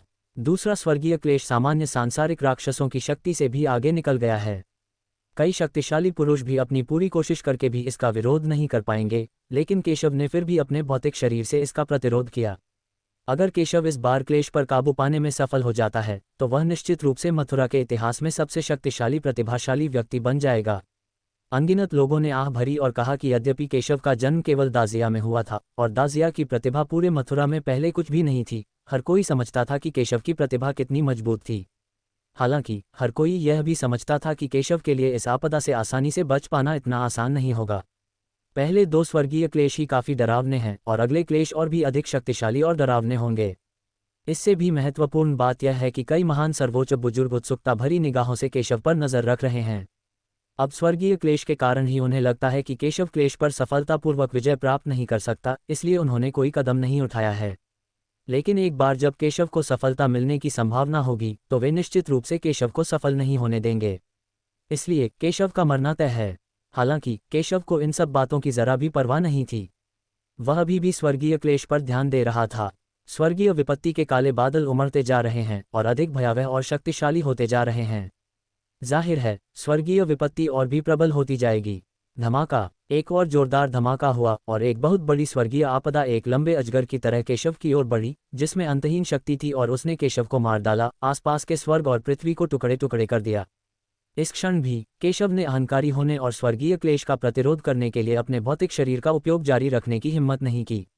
हालांकि केशव बिल्कुल भी नहीं डरा। हालांकि स्वर्गीय क्लेश प्रबल था, फिर भी उसके पास एक तुरुप का पत्ता था। धमाका, उसके पीछे तलवार की तीव्र इच्छाशक्ति इकट्ठी हुई और केशव ने तलवार से वार किया। विशाल तलवार की ऊर्जा उसके सामने के शून्य को चीरती हुई तुरंत स्वर्गीय क्लेश के सामने पहुंच गई और फिर सीधे तीसरे स्वर्गीय क्लेश को चीर डाला। गड़गड़ाहट, विशाल अवशिष्ट शक्ति सभी दिशाओं में फैल गई, मानो वह उस समय की निर्भय गर्जना हो जब स्वर्गीय विपत्ति गायब हो गई हो। इस दृश्य ने दूसरे लोगों को भयभीत कर दिया, लेकिन केशव शांत दिख रहा था। अनगिनत लोग केशव के विशाल हृदय की प्रशंसा किए बिना नहीं रह सके, क्योंकि इतनी भयावह स्थिति में भी वह शांत रहा। 9 स्वर्गों के ऊपर केशव ने तीसरे स्वर्गीय क्लेश को आसानी से सहन किया, मानो उसने स्वर्ग की शक्ति को क्रोधित कर दिया हो, जिससे 9 स्वर्गों के ऊपर की गड़गड़ाहट और भी अधिक हिंसक हो गई हो। लेकिन न केवल केशव को थोड़ी सी भी चिंता नहीं थी, बल्कि उसके चेहरे पर अभी भी तिरस्कार का भाव था, मानो वह सबसे सीधे तरीके से त्यानवेई का मजाक उड़ा रहा हो। तुम्हारे जैसे मात्र स्वर्गीय क्लेश से मेरा मार्ग कैसे अवरुद्ध हो सकता है? केशव ने ठंडे स्वर में कहा, स्वर्गीय क्लेश की उपेक्षा करो। एक पल में चौथा स्वर्गीय क्लेश उतर आया और भी अधिक भयानक हो गया और सीधे केशव पर प्रहार किया। केशव बिल्कुल भी नहीं डरा और उसने अपनी तलवार खींची और वार कर दिया। टकराना, उसकी तलवार की रोशनी से एक भयानक शक्ति फूट पड़ी जो अत्यंत शक्तिशाली थी। स्वर्गीय विपत्ति की भयानक शक्ति के सामने उसे कोई नुकसान नहीं था, बल्कि वह और भी भयानक होती जा रही थी। अदृश्य शक्ति ने सीधे आकाश को चीर दिया और अगले ही क्षण वह स्वर्गीय आपदा से टकरा गई। केशव ने सीधे एक तलवार से स्वर्गीय क्लेश को नष्ट कर दिया और यह दुनिया में गायब हो गया। लगातार 4 स्वर्गीय क्लेशों ने केशव के लिए कोई खतरा पैदा नहीं किया। सबकी आंखें बदल गईं। केशव बहुत ताकतवर था। कई महान सर्वोच्च बुजुर्गों के चेहरे पर बहुत ही भयानक भाव थे। ये चौथा स्वर्गीय क्लेश इतना भयानक था कि उनकी धड़कनें तेज हो गईं। हालांकि केशव ने उसे एक ही तलवार से काट डाला। यह आदमी कितना ताकतवर है। शुरुआत में उन्हें लगा था कि उन्होंने केशव को एक कोने में धकेल दिया है जहां पीछे हटने का कोई रास्ता नहीं है, लेकिन अब उन्हें पता चला कि केशव के पास और भी मजबूत तरीके हैं। उन्होंने केशव को बहुत कम आंका था। शुरुआत में उन्हें लगा था कि स्वर्गीय विपत्ति केशव को मारने के लिए पर्याप्त है, इसलिए उन्हें केशव के खिलाफ कार्रवाई करने की जरूरत नहीं है, लेकिन अब स्थिति को देखते हुए ऐसा लगता है कि केशव भी निश्चिंत है। अगर केशव वास्तव में तोड़ने में सफल हो जाता है तो वे मुश्किल में पड़ जाएंगे। उन्हें अपना भाव बदलने से कैसे रोका जाए? धिक्कार है, ये बच्चा बहुत प्रतिभाशाली है और लगता है इसने इसके लिए तैयारी कर ली है। अगर यह सचमुच इस मुसीबत से बच गया तो हमारे लिए इसे मारना इतना आसान नहीं होगा। अगर हम इसे मार भी दें तो भी हमें बहुत नुकसान होगा। कमल संप्रदाय के प्रमुख बुजुर्ग ने गंभीर भाव से कहा। वे केशव की पिछली युद्ध शक्ति को अच्छी तरह जानते थे। स्वर्ण भ्रूण क्षेत्र में ब्रेक थ्रू लगाए बिना वह केवल मौलिक मुख्य क्षेत्र के शिखर पर था और उनसे निपटने के लिए पर्याप्त था। अगर वह स्वर्ण भ्रूण क्षेत्र में ब्रेक थ्रू लगाता तो कोई नहीं जानता था कि केशव कितना शक्तिशाली होगा। यदि केशव स्वर्गीय क्लेश में मर सकता है तो यह स्वाभाविक रूप से सबसे अच्छा विकल्प होगा। स्वर्गीय क्लेश की शक्ति उस व्यक्ति की प्रतिभा और शक्ति से निर्धारित होती है जो इसे झेल रहा है। यदि अन्य शक्तियां क्लेश पर विजय पाने में उनकी सहायता कर रही हैं तो स्वर्गीय क्लेश की शक्ति बहुत बढ़ जाएगी। हालांकि यदि आप और मैं कार्रवाई करते हैं तो हम प्रभावित हो सकते हैं। कमल संप्रदाय के दूसरे सर्वोच्च बुजुर्ग ने ठंडे स्वर में कहा। बेशक वे केशव के क्लेश को बाधित करना चाहते थे, लेकिन इस क्लेश की भयावहता ने उन्हें घबरा दिया, इसलिए उन्होंने कार्रवाई करने की हिम्मत नहीं की। यह एक अच्छा विचार है। हम केशव को मारने के लिए किसी और के चाकू का इस्तेमाल कर सकते हैं। मुझे याद है कि भाईली के पास कई युद्ध कठपुतलियां हैं। हम उन युद्ध कठपुतलियों को स्वर्गीय क्लेश में प्रवेश करने दे सकते हैं ताकि उसकी शक्ति बढ़ सके। फिर हमें कुछ नहीं करना पड़ेगा। मुझे डर है कि हम उसे नष्ट कर सकते हैं। कमल संप्रदाय के ग्रैंड एल्डर ने जीटू संप्रदाय के ग्रैंड एल्डर की ओर देखा। मैं युद्ध कठपुतली दे सकता हूं, लेकिन केशव को मारने और सत्यपथ संप्रदाय को नष्ट करने के बाद मुझे 10% अधिक खजाने चाहिए। चिश्याओ संप्रदाय के महापुरुष के चेहरे पर कुछ गंभीर भाव थे। उनके हाथों में कुछ युद्ध कठपुतलियां जरूर थीं, लेकिन वे सब उनके तुरुप के पत्ते और खजाने थे। वह उन्हें बाहर निकालने में हिचकिचा रहे थे और स्वाभाविक रूप से उन्हें आसानी से बाहर निकालने को तैयार नहीं थे। जब तक आप केशव को मार सकते हैं, हम इसके लिए सहमत होंगे। जीटू संप्रदाय के ग्रैंड एल्डर द्वारा प्रस्तावित शर्तों को सुनने के बाद कमल संप्रदाय के दूसरे ग्रैंड एल्डर ने एक पल के लिए विचार किया और शर्तों पर सहमति व्यक्त की। अच्छा, ये शब्द सुनकर चिश्याओ संप्रदाय के महापुरुष ने ठंडी सांस ली और फिर अपनी युद्ध कठपुतलियां निकाल लीं। ये युद्ध कठपुतलियां बहुत शक्तिशाली थीं और स्वर्ण भ्रूण क्षेत्र के शिखर तक पहुंच चुकी थीं। उन्होंने युद्ध कठपुतलियों को सीधे बुलाया और केशव के स्वर्गीय क्लेश की सीमा में पहुंच गए। जिस क्षण युद्ध की कठपुतली स्वर्गीय क्लेश की सीमा में प्रवेश करती थी, वह सीधे नष्ट हो जाती थी और कमजोर हो जाती थी, लेकिन हर कोई महसूस कर सकता था कि आकाश के ऊपर काले बादल अधिक से अधिक संख्या में होते जा रहे थे और उनकी शक्ति बढ़ रही थी। अच्छा नहीं है, वे स्वर्गीय क्लेश की शक्ति बढ़ाने, उधार के चाकू से हत्या करने और केशव से छुटकारा पाने के लिए युद्ध कठपुतली का उपयोग करने की योजना बनाते हैं। हमें इसे रोकना होगा। जब जाकिर और अन्य लोगों ने ये देखा तो उनके चेहरे पर अचानक से परिवर्तन आ गया और उन्होंने जल्दी से इसे रोकने की कोशिश की। लेकिन कमल संप्रदाय के प्रमुख बुजुर्ग और अन्य लोगों ने इस पर उपहास किया और उन्हें रोकने का कोई मौका नहीं दिया। क्या आप केशव को बचाना चाहते हैं? तुम में से कुछ ही लोग हमारे सामने कुछ भी नहीं हैं। तुम केशव को नहीं बचा सकते। केशव को आज मरना होगा। उसने हमारे संप्रदाय के प्रतिभाशाली और शक्तिशाली लोगों को मार डाला। अब उसके बचने का कोई रास्ता नहीं है। कई बड़े बुजुर्गों ने ठंडे स्वर में कहा कि वे उन्हें उनकी योजना बर्बाद करने से रोकेंगे। केशव को आज मरना होगा। गड़गड़ाहट। आकाश को अनगिनत युद्ध कठपुतलियों के प्रवेश का आभास हुआ और उससे भी अधिक भयानक गड़गड़ाहट भड़क उठी, जिसकी शक्ति कई गुना बढ़ गई। स्वर्गीय आपदा ने विस्फोट किया, जिससे पूरी दुनिया हिल गई और इसकी आवाज हजारों मील के दायरे में सुनी जा सकती थी। स्वर्गीय क्लेश की शक्ति बढ़ रही है। इस बार केशव निश्चित रूप से मर जाएगा। केशव मर गया है। कमल संप्रदाय के सर्वोच्च बुजुर्ग विजयी भाव से हंसे। केशव का मर जाना ही उनके लिए सबसे अच्छा होगा। जाकिर और दूसरे लोग बेहद बदसूरत लग रहे थे।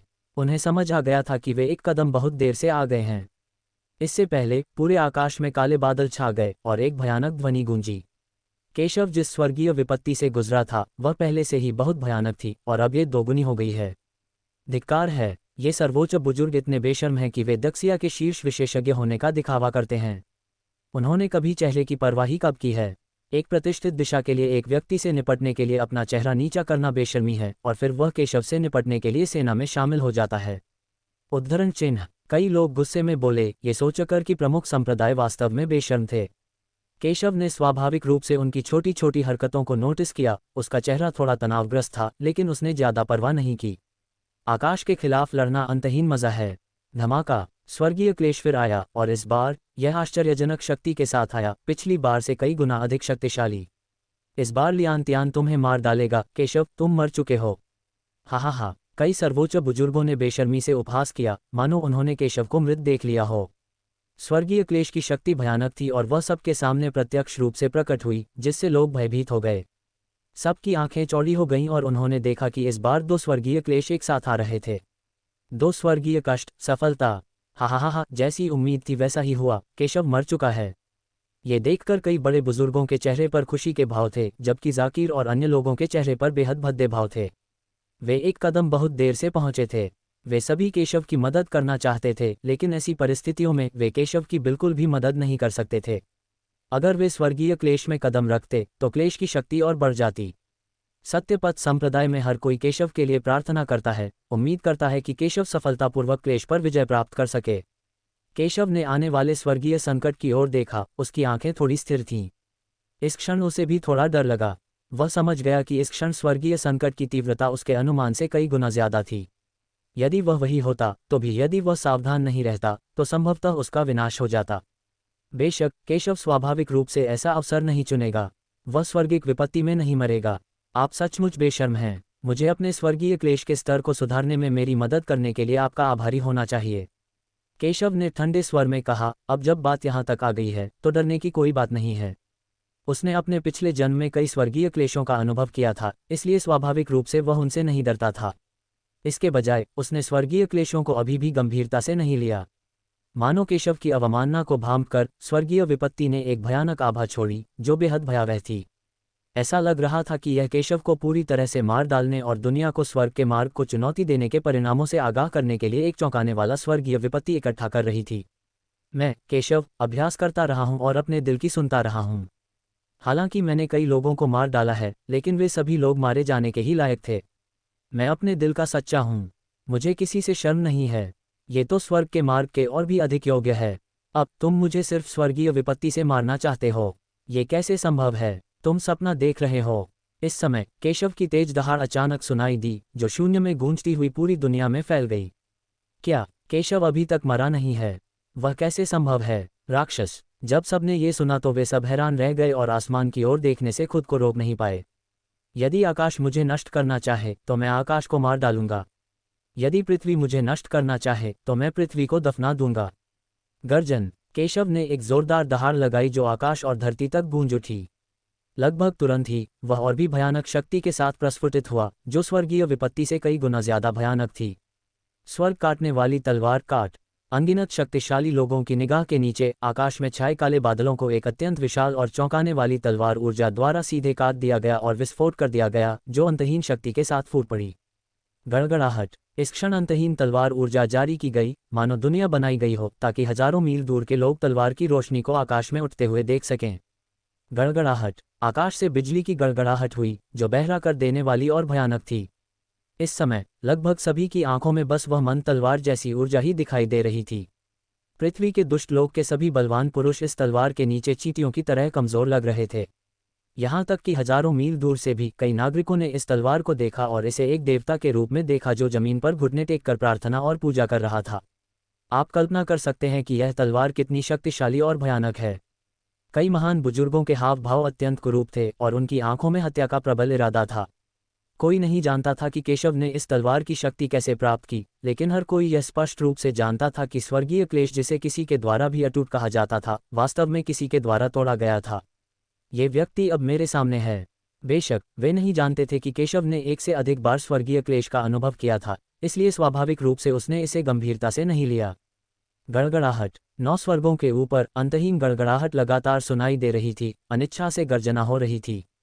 अंततः केशव की तलवार के नीचे स्वर्गीय विपत्ति पूरी तरह से नष्ट हो गई और नष्ट हो गई। केवल केशव ही शून्य में अकेला रह गया था। इस समय केशव ने एक हाथ में तलवार पकड़ी हुई थी, युद्ध के देवता की तरह अत्यंत शक्तिशाली। उसके चारों ओर के अंतहीन काले बादल पूरी तरह से छट गए और दुनिया अपनी चमक वापस पा गई। केवल केशव अकेला रह गया। इस क्षण उसकी आभा बढ़ती ही जा रही थी। उसने अभी तक सिर्फ स्वर्ण भ्रूण क्षेत्र को ही तोड़ा था, लेकिन दिशा स्वर्गीय गिरी क्षेत्र को तोड़कर जो शक्ति उत्पन्न हुई थी वह और भी भयानक थी। भयानक दबाव धीरे धीरे उसकी तरफ से सभी दिशाओं में फैल गया। 1 झांक, 2 झांक, 10 झांक, सैकड़ों झांक। इस रेंज में लगातार सुधार हो रहा है। केशव की आभा बढ़ती जा रही थी और भयानक दबाव के कारण सभी मजबूत लोग उसके पास जाने की हिम्मत नहीं कर पा रहे थे। इतनी मजबूत आभा! क्या इस बच्चे ने स्वर्ण भ्रूण क्षेत्र या स्वर्गीय गिरोह क्षेत्र को तोड़ा है? हालांकि स्वर्ण भ्रूण क्षेत्र को तोड़ने के बाद भी उसके पास वास्तव में एक भयानक आभा है। ये तो बिल्कुल अनसुना है। इसमें कोई आश्चर्य नहीं कि वह एक प्रतिभाशाली व्यक्ति है जो स्वर्गीय क्लेश ला सकता है। पता चला कि केशव सही था। बिना किसी वंश संबंध के भी कोई शीर्ष स्तरीय विशेषज्ञ बन सकता है। अनगिनत लोग चर्चा कर रहे थे कि इस समय केशव द्वारा उत्पन्न सनसनी वास्तव में बहुत बढ़िया थी। वह एक किंवदंती की तरह हैं जिन्होंने अनगिनत लोगों को चौंका दिया है। लगभग सभी जानते हैं कि केशव का कोई वंश नहीं है। अनगिनत शक्तिशाली लोगों ने कभी कहा था कि केशव का कोई भविष्य नहीं है और वह मौलिक मुख्य क्षेत्र को भेद नहीं सकता। बाद में उसने एक चमत्कार किया और मौलिक मुख्य क्षेत्र को भेद पाया। कुछ लोगों ने कहा कि वह स्वर्णिम भ्रूण क्षेत्र को भेद नहीं पाया, लेकिन अब केशव ने फिर भी स्वर्णिम भ्रूण क्षेत्र को भेद दिया और एक अत्यंत भयानक स्वर्गीय आपदा ला दी जिसने सभी को चौंका दिया। इसके अलावा उसने केवल स्वर्ण भ्रूण क्षेत्र को तोड़ा था, लेकिन इस समय उसने जो भयानक आभा छोड़ी थी वह दिशा स्वर्गीय गिरोह के समान थी। केशव ने अपनी मजबूत प्रतिभा और योग्यता साबित की। इस दृश्य ने स्वाभाविक रूप से अनगिनत शक्तिशाली लोगों को ईर्ष्यालु बना दिया। केशव अब 10,000 तारे निगलने वाली आकाश तकनीक का अभ्यास कर रहा था और निगलने वाला भंवर पागलों की तरह घूम रहा था और शोधन के लिए उसके शरीर में 10,000 मील के दायरे में मौजूद सभी आध्यात्मिक ऊर्जा को निगल रहा था। ये बच्चा अभी भी आगे बढ़ने की कोशिश कर रहा है, वह अभी तक सफल नहीं हुआ है। इस समय कमल संप्रदाय के दूसरे सर्वोच्च बुजुर्ग ने ठंडे स्वर में बात की, जिससे सदमे में आए शक्तिशाली पुरुषों के समूह ने प्रतिक्रिया व्यक्त की। यद्यपि केशव ने स्वर्गीय क्लेश को तोड़ दिया, इसका मतलब यह नहीं है कि वह सफलतापूर्वक दायरे को तोड़ सकता है। वह अभी भी स्वर्ग और पृथ्वी की आध्यात्मिक ऊर्जा का पागलपन से उपभोग कर रहा था, जिसका अर्थ था कि वह अभी तक स्वर्ण भ्रूण क्षेत्र में पूरी तरह से प्रवेश नहीं कर पाया था। जब वह युवानदान राज्य में था तब भी वह कई सर्वोच्च बुजुर्गों से ज्यादा कमजोर नहीं था। जिनताई राज्य में प्रवेश करने से पहले भी उसका आभामंडल कई सर्वोच्च बुजुर्गों से ज्यादा भयानक था। अगर वह जिनताई राज्य में प्रवेश कर जाता तो क्या कई सर्वोच्च बुजुर्ग तब भी उसके विरोधी होते? ये सोचकर कई बड़े बुजुर्ग आश्चर्यचकित हुए बिना नहीं रह सके। उन्हें केशव को सफलतापूर्वक आगे नहीं बढ़ने देना चाहिए। वे चाहते हैं कि केशव यहीं मर जाए। भले ही केशव एक उच्च कोटि का प्रतिभाशाली व्यक्ति हो, वे केशव को सफलतापूर्वक आगे नहीं बढ़ने देंगे। वे समझते हैं कि अगर केशव आगे निकल गया तो भले ही वे अंततः केशव को मार डालें, उन्हें इसकी भारी कीमत चुकानी पड़ेगी। उनमें से कोई भी इतनी कीमत वहन करने को तैयार नहीं है। शब्दों को सुनने के बाद कई महान बुजुर्गों ने तुरंत निर्णय लिया और कई प्रमुख संप्रदायों के मजबूत पुरुषों को एक साथ हमला करने के लिए प्रेरित किया, जिससे केशव को कोई मौका नहीं मिला। त्यानशुवान संप्रदाय के कई बड़े बुजुर्गों ने उनकी प्रतिक्रिया लगभग भांप ली थी और उसी समय उन्होंने त्यानशुवान संप्रदाय के बलवान लोगों को उन्हें रोकने के लिए दौड़ाया। वे किसी को भी केशव की सफलता में बाधा नहीं बनने देना चाहते थे। वे समझ गए थे कि आज उनका कोई मुकाबला नहीं है, लेकिन भले ही वे मर गए हों, उन्हें केशव को सफलतापूर्वक तोड़ने देना होगा। जाकिर, क्या आपको लगता है कि आप हमें रोक सकते हैं? जाकिर और उसके आदमियों को उन्हें रोकने की कोशिश करते देख कमल संप्रदाय के दूसरे सर्वोच्च बुजुर्ग ने तिरस्कारपूर्वक कहा। ये शब्द सुनकर जाकिर और बाकी लोग गंभीर हो गए। वे पहले भी गंभीर रूप से घायल हो चुके थे और हालांकि वे ठीक हो गए थे, फिर भी कमल संप्रदाय के प्रमुख बुजुर्ग जैसे शक्तिशाली लोगों के सामने उनका कोई मुकाबला नहीं था। लेकिन वे पीछे नहीं हटे।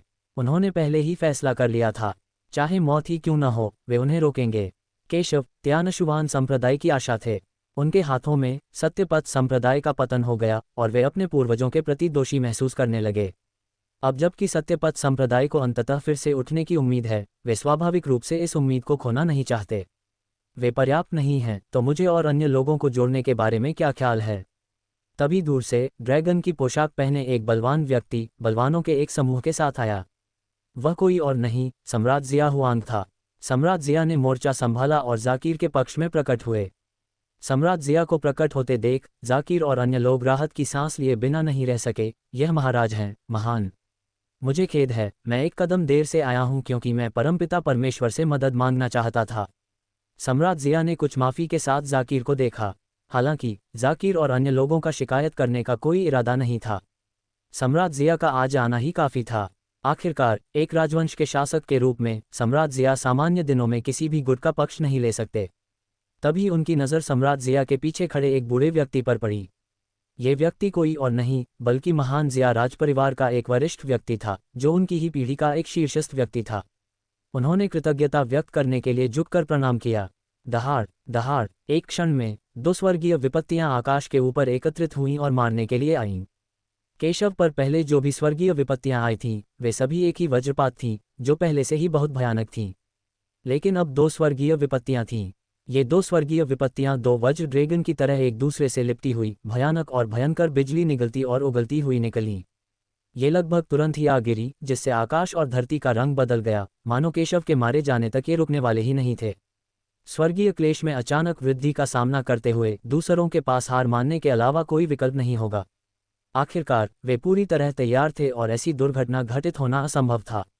भयानक प्राकृतिक आपदा का सामना करते हुए केशव बिल्कुल भी नहीं डरा। साधना का मार्ग स्वर्ग की इच्छा के विरुद्ध जाना है। क्या ये कोई स्वर्गीय आपदा नहीं है? यदि स्वर्ग मुझे मारना चाहता है तो मैं स्वर्ग को नष्ट कर दूंगा। एकमात्र स्वर्गीय विपत्ति मुझे आगे बढ़ने से रोकने की कोशिश कर रही है। कितना हास्यास्पद है, केशव ने ठंडे स्वर में कहा। इस क्षण उसकी आभा अपने चरम पर थी। इस क्षण वह म्यान से निकली एक अद्वितीय दिव्य तलवार की तरह था और उसका पूरा शरीर अंतहीन तलवार की तान में लिपटा हुआ था। इस समय उसका पूरा शरीर उसके हाथ में मौजूद अरोड़ा तलवार के साथ एक हो गया था और अरोड़ा तलवार से एक भयानक प्रकाश फूट पड़ा। अनगिनत लोग इस दृश्य को आश्चर्य से देख रहे थे। किसी ने भी उम्मीद नहीं की थी कि केशव के पास सचमुच एक तुरुप का पत्ता है और यह इतना भयानक था।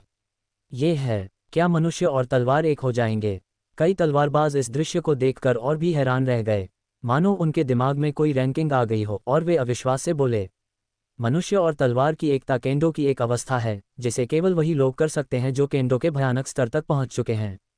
वे सभी जानते थे कि केशव एक उत्कृष्ट तलवारबाज था, लेकिन उन्होंने यह उम्मीद नहीं की थी कि केशव वास्तव में मनुष्य और तलवार के बीच एकता की स्थिति प्राप्त कर सकता है। धमाका! केशव ने एक कदम आगे बढ़ाया और स्वर्गीय क्लेश की ओर दौड़ पड़ा। अरे बाप रे, वह क्या करने वाला है? क्या मैं ये सही देख रहा हूँ? क्या उसने सचमुच जल्दी से बाहर निकलने की योजना बनाई थी? क्या वह स्वर्गीय क्लेश को नष्ट करना चाहता है? ये कैसे संभव है? ये तो बड़ी विपत्ति है। अनगिनत शक्तिशाली लोगों ने केशव के कार्यों को देखा और सभी हैरान और अविश्वसनीय थे। यद्यपि केशव ने पहले भी उल्लेखनीय शक्ति दिखाई थी और कई स्वर्गीय क्लेशों से बच निकला था, लेकिन स्वर्गीय क्लेशों की शक्ति इतनी सरल नहीं थी। केशव वास्तव में संपूर्ण स्वर्गीय क्लेश को नष्ट करना चाहता है। ये तो बस मौत की तलाश है। स्वर्गीय विपत्ति को नष्ट करना और स्वर्गीय विपत्ति से बचना दो बिल्कुल अलग अलग स्थितियां हैं। स्वर्गीय क्लेश पर विजय पाने के बाद वह गायब हो जाएगा। हालांकि क्लेश पर विजय पाना अभी भी खतरनाक है, लेकिन स्वर्गीय क्लेश का सीधे सामना करने और उसे नष्ट करने की तुलना में यह नगण्य है। आखिरकार स्वर्गीय क्लेश स्वर्ग और पृथ्वी की इच्छा से ही जन्मा है। जो कोई भी इसे नष्ट करने का प्रयास करता है वह स्वर्ग की शक्ति को चुनौती दे रहा है। ऐसा व्यक्ति स्वर्गीय क्लेश की पूरी शक्ति को पूरी तरह से प्रकट करेगा और उकसाने वाले को पूरी तरह से नष्ट कर देगा और वह निस्संदेह मर जाएगा। मौत की तलाश में ये बच्चा मौत की तलाश में है।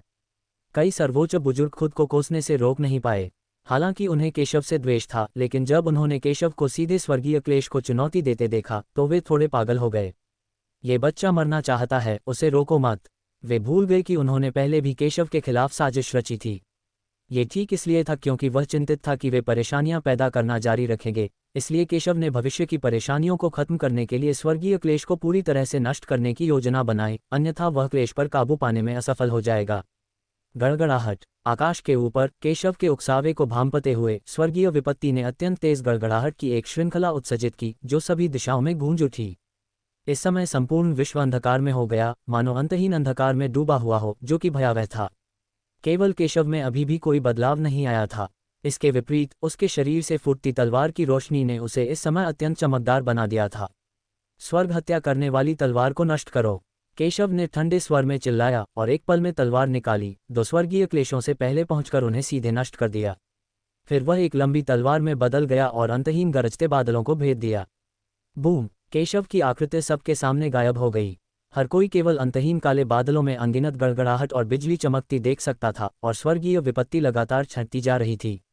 अंतहीन गरजते बादलों से तलवार की ऊर्जा की किरणें फूट पड़ीं, जिससे एक भयानक गति उत्पन्न हुई। जिसने भी ये दृश्य देखा वह दहल गया। उन्होंने ऐसा भयावह दृश्य पहले कभी नहीं देखा था। उन्होंने कभी इतना भयावह दृश्य नहीं देखा था और न ही कभी कल्पना की थी कि कोई इतनी हिंसक विपत्ति सहेगा, मानो दुनिया का अंत हो। इस क्षण भी अनगिनत लोग किसी चमत्कार की उम्मीद कर रहे थे, और यह कि केशव सचमुच विपत्ति का नाश कर सकता है। यदि ऐसा है तो उन्होंने चमत्कार देखा है।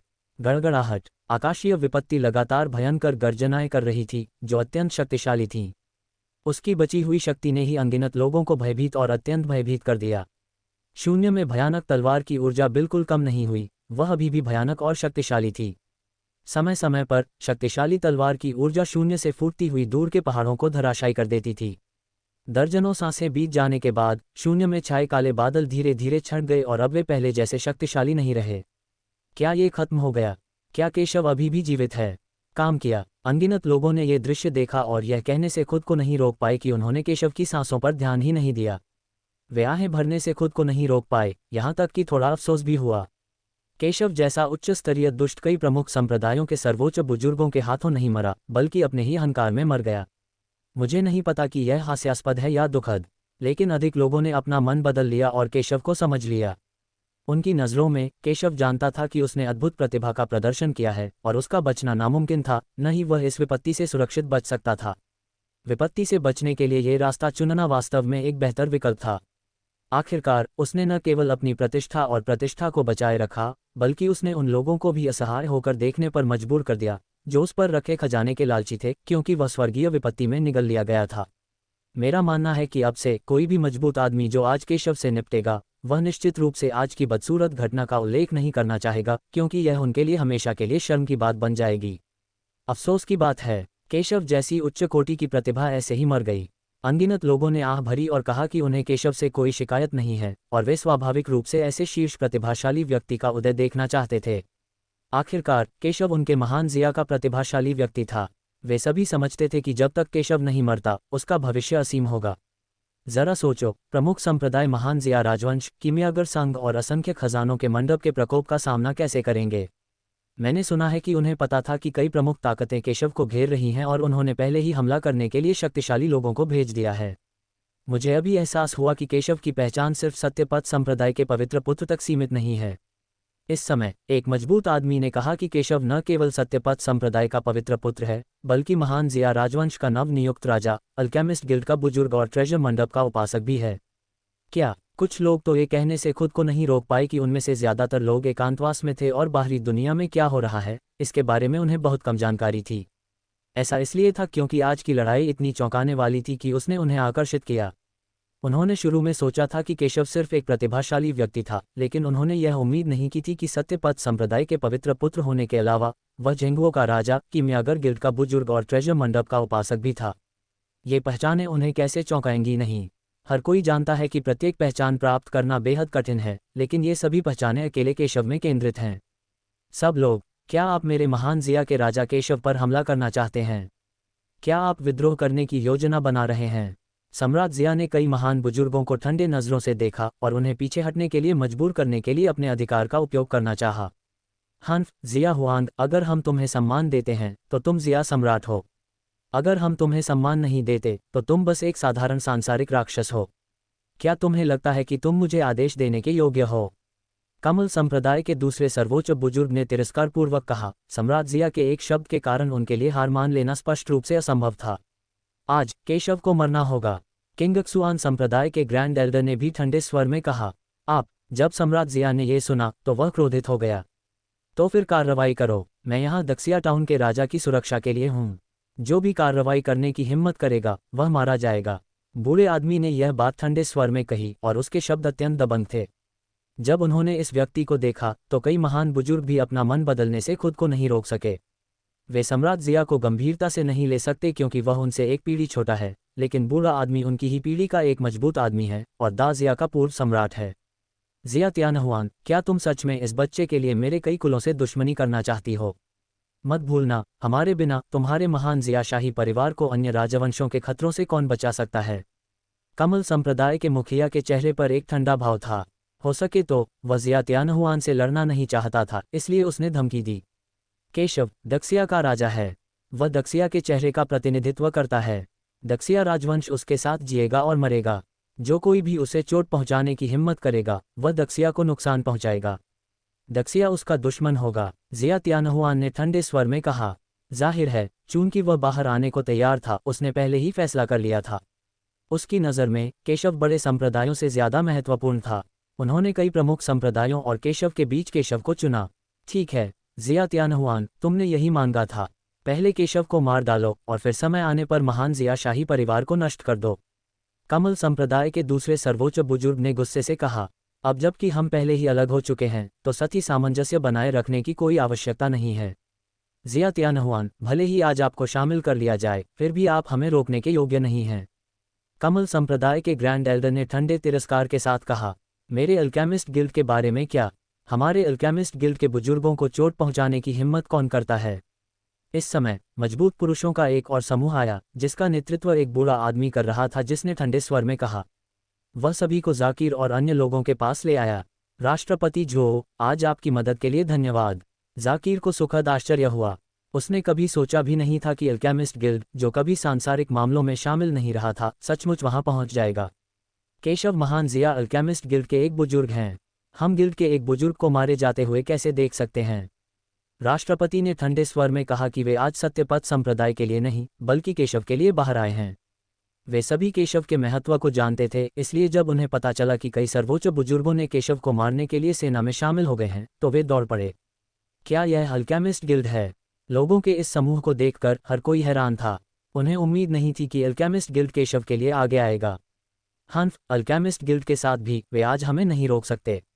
कमल संप्रदाय के दूसरे सर्वोच्च बुजुर्ग के चेहरे पर एक भद्दा भाव था। उन्होंने कभी उम्मीद नहीं की थी कि अल्केमिस्ट एसोसिएशन केशव के लिए आगे आएगा। आप जानते हैं, अल्केमिस्ट गिल्ड कभी भी सत्ता संघर्ष में शामिल नहीं होगा। हालांकि उन्होंने कभी उम्मीद नहीं की थी कि इतनी कम उम्र में केशव वास्तव में अल्केमिस्ट गिल्ड का एक बुजुर्ग था, जिसने उन्हें और भी अधिक चौंका दिया। केशव ने हमारे कई प्रमुख संप्रदाय के नेताओं और प्रतिभाशाली लोगों को मार डाला। वह मौत का हकदार है। केशव को मरना ही होगा। मुझे माफ करना, राष्ट्रपति जो, कमल संप्रदाय के ग्रैंड एल्डर ने ठंडे स्वर में कहा। अब जब बात यहाँ तक पहुँच गई है, तो तीर डोरी पर है और उसे चलाया जाना चाहिए। केशव की प्रतिभा बहुत अद्भुत है, और वह अल्केमिस्ट गिल्ड का बुजुर्ग भी है, जो उन्हें केशव को मारने के लिए दृढ़ बनाता है।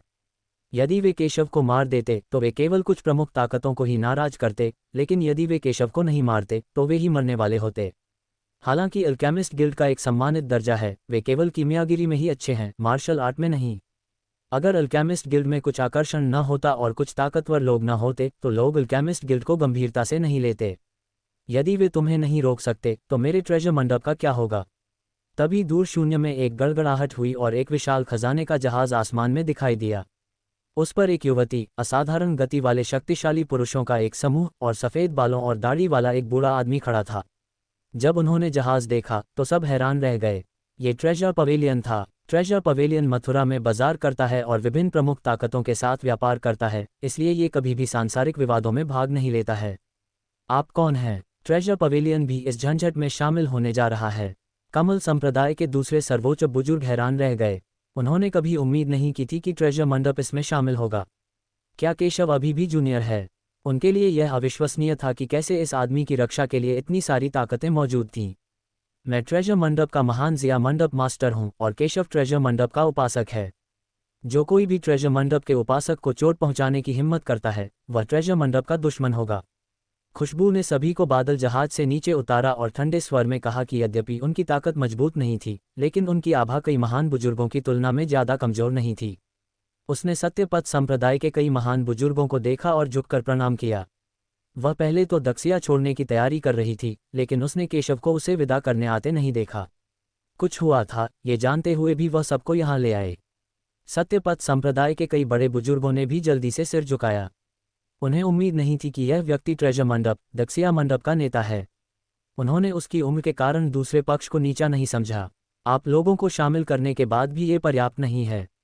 कमल संप्रदाय के दूसरे सर्वोच्च बुजुर्ग ने उदास चेहरे के साथ कहा, अत्यधिक क्रोधित। और मेरा मून संप्रदाय, संत ये ने एक बार मेरे संत पुत्र को बचाया था। आज जब सत्यपथ संप्रदाय संकट में है, तो मेरा मून संप्रदाय उसकी मदद करने की पूरी कोशिश करेगा। इसी समय एक और बूढ़ा आदमी शक्तिशाली आदमियों के साथ हत्या करने आया। वह मून संप्रदाय का सर्वोच्च बुजुर्ग था। हालांकि अल्केमिस्ट गिल्ड और ट्रेजर मंडप के विपरीत वे यहाँ बहुत पहले आ चुके थे, लेकिन वे बस मजाक देख रहे थे। हालांकि केशव ने उनके मून संप्रदाय के पवित्र पुत्र को बचाया था, लेकिन इससे पहले उनकी मदद करने की कोई योजना नहीं थी। आखिरकार उनकी राय में सत्यपथ संप्रदाय का विनाश होना तय था। हालांकि केशव शक्तिशाली है, फिर भी कई सर्वोच्च बुजुर्गों के संयुक्त हमले का सामना करते हुए वह मौत से बच नहीं सकता। इसलिए अगर वे उसकी मदद करते हैं, तो न केवल वे केशव की मदद नहीं कर पाएंगे, बल्कि कई प्रमुख संप्रदायों को भी अपमानित करेंगे। नुकसान लाभ से ज्यादा होगा, इसलिए उनका कोई इरादा नहीं है कि वे कोई कार्रवाई करें।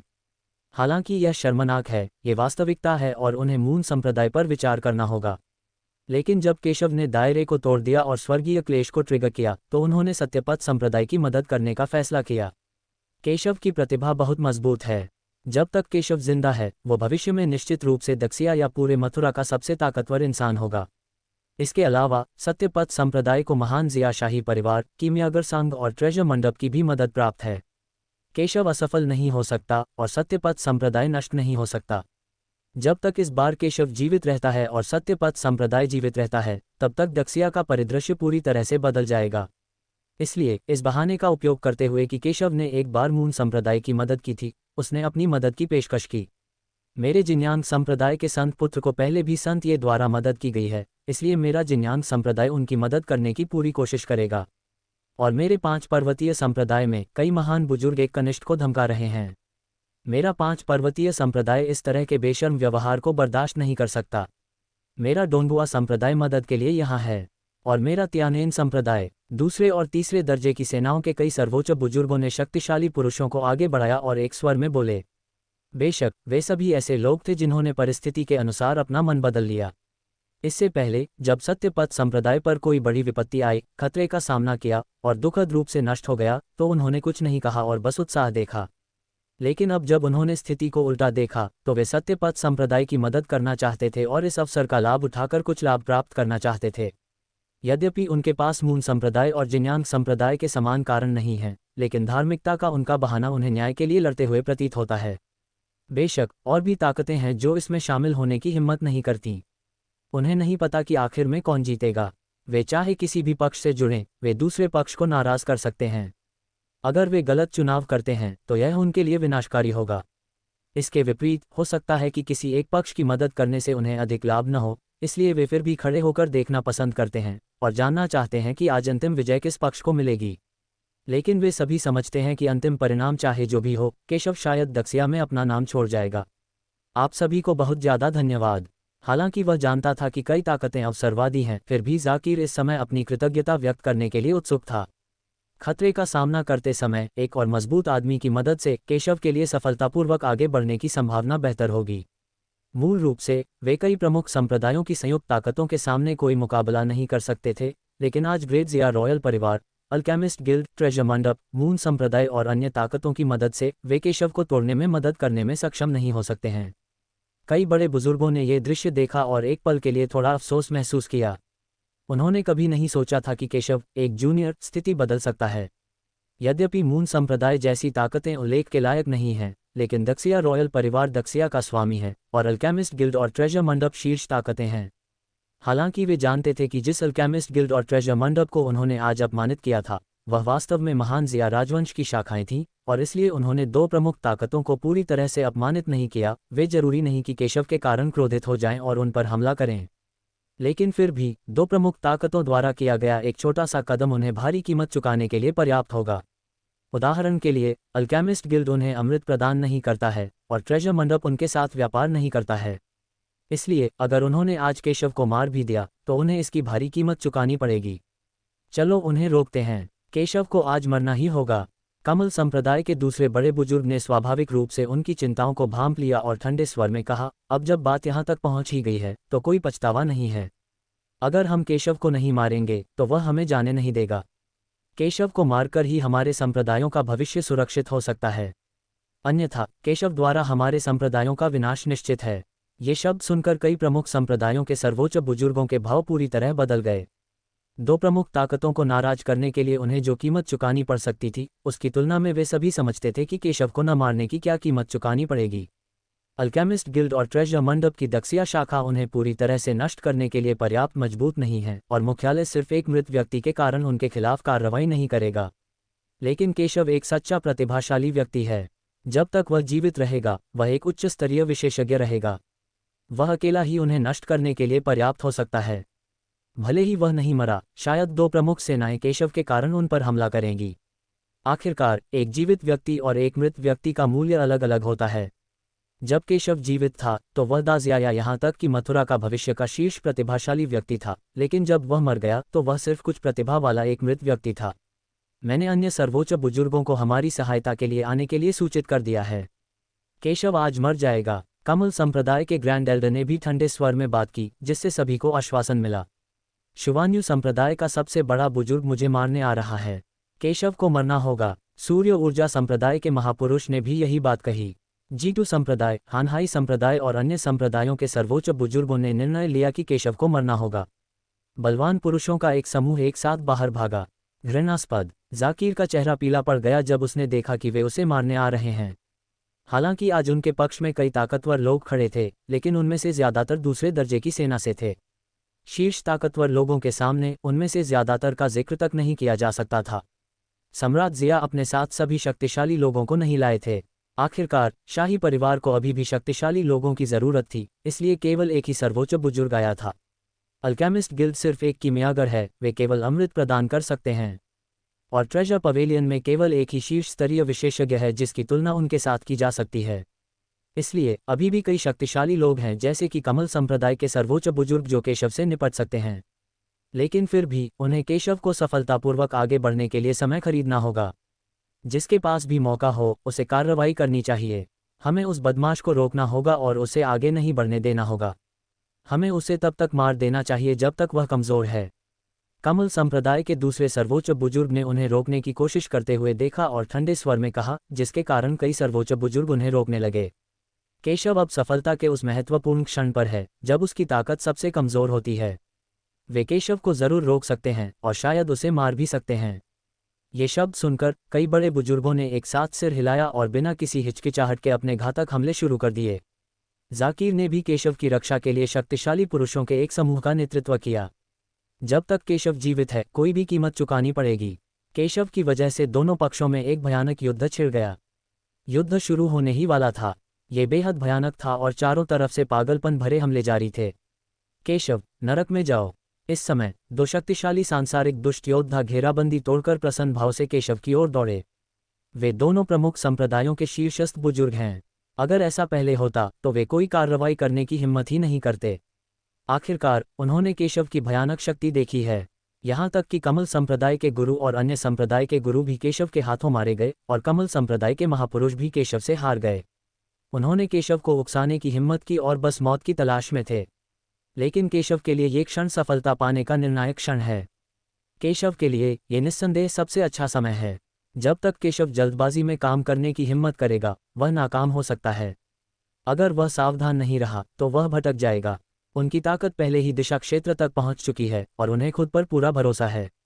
अच्छा नहीं है। शक्तिशाली दिशा को घेरा तोड़कर बाहर निकलते और केशव को मारते देख जाकिर और अन्य लोगों ने अपना चेहरा बदल लिया और जल्दी से उसे रोकना चाहते थे, लेकिन इससे पहले कि वे ऐसा कर पाते, उन्हें कमल संप्रदाय के दूसरे सर्वोच्च बुजुर्ग और अन्य लोगों ने रोक दिया। हन्फ, आपके विरोधी हम हैं। उन्हें युद्ध क्षेत्र से बिल्कुल भी बाहर न जाने दें। गड़गड़ाहट। शक्तिशाली हमला तुरंत केशव के सामने आ गया। हमला करने वाले दोनों शक्तिशाली लोग बहुत खुश थे। जब तक केशव पर उनका हमला जारी रहेगा, उसकी सफलता की लय टूट जाएगी।